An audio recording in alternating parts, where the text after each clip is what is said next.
आज मी तुम्हाला एक अशी गोष्ट सांगणार आहे, जी प्रेमात किंवा कुठल्याही नात्यात खूप शांतपणे घडत असते, पण अनेकांना ती लक्षातच येत नाही.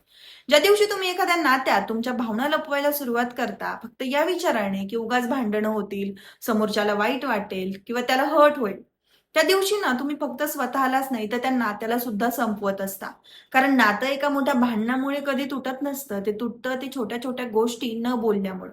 ठीक आहे, काही नाही, राहू दे, सांगून काय उपयोग? ही वाक्य जितकी वाढत जातात, तितकंच दोन माणसांमधलं अंतर सुद्धा वाढत जातं. प्रेम ना कधीच परफेक्ट नसतं. मतभेद होत असतात, रुसवे-फुगवे होत असतात, कधी-कधी आवाजही चढतो. पण खरं प्रेम तेच असतं, जिथे तुम्हाला तुमच्या भावना बोलण्याची भीती वाटत नाही. जिथे तुम्ही मनातलं स्पष्ट सांगू शकता. कारण तुम्हाला माहिती असतं, की समोरची व्यक्ती तुमचं बोलणं समजून घेण्याचा ॲटलीस्ट प्रयत्न तरी करणार आहे. तुमच्याविषयी कुठलाही गैरसमज ठेवणार नाहीये.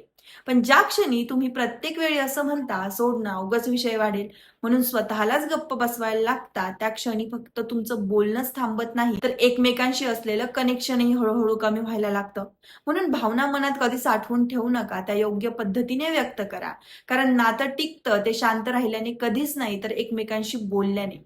मनात दडवलेल्या भावना कधीच नातं वाचवत नाही, तर त्या फक्त 2 माणसांमध्ये नकळत अंतर निर्माण करत असतात.